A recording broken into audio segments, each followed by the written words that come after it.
മന്ത്രി കേളുവിന്റെ പ്രതികരണം വരുന്നുണ്ട്. തിരുവനന്തപുരത്ത് ദളിത് സ്ത്രീ പോലീസ് സ്റ്റേഷനിൽ അപമാനിക്കപ്പെട്ട സംഭവത്തിൽ പോലീസിനോട് റിപ്പോർട്ട് ആവശ്യപ്പെട്ടിട്ടുണ്ടെന്നാണ് മന്ത്രി OR കേളു പറയുന്നത്. മുഖ്യമന്ത്രിയുടെ ഓഫീസിൽ നിന്ന് മോശം അനുഭവം ഉണ്ടായെന്ന ആരോപണത്തെക്കുറിച്ച് അറിഞ്ഞിട്ടില്ല എന്നും മന്ത്രി പ്രതികരിക്കുന്നു.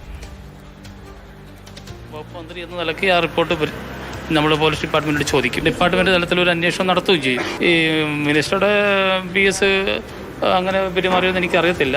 ആ കാര്യങ്ങൾ നിങ്ങൾ പറയുമ്പോഴാണ് മനസ്സിലാക്കാൻ വേണ്ടി സാധിക്കുന്നത്. അന്വേഷിക്കാം. അത് കുടുംബമായിട്ട് ബന്ധപ്പെടാൻ വേണ്ടി ശ്രമിച്ചില്ല, പക്ഷേ പോലീസ് ഡിപ്പാർട്ട്മെൻറ്റുമായിട്ട് ബന്ധപ്പെട്ടിരുന്നു. ആദ്യം ഈ വീട്ടമ്മ കൊടുത്ത പരാതിൻ്റെ അടിസ്ഥാനത്തിലാണ് അവരെ ചോദ്യം ചെയ്യാൻ വിളിപ്പിച്ചതും ചോദ്യം ചെയ്തു എന്നുള്ളതാണ് അവരുടെ ആദ്യത്തെ സ്റ്റാൻഡ് എന്ന് പറയുന്നത്. അതിൻ്റെ അടിസ്ഥാനത്തിലാണ് ആ ഒരു നടപടിയിലേക്ക് പോലീസ് പോയി എന്നുള്ളതാണ് അവർ പറയുന്നത്. ഏതായാലും ഒരു വ്യക്തമായിട്ടുള്ളൊരു അന്വേഷണത്തിൻ്റെ അടിസ്ഥാനത്തിൽ മാത്രമേ ഒരു വ്യക്തമായിട്ടുള്ള കാര്യങ്ങളും പറയാൻ സാധിക്കുള്ളൂ.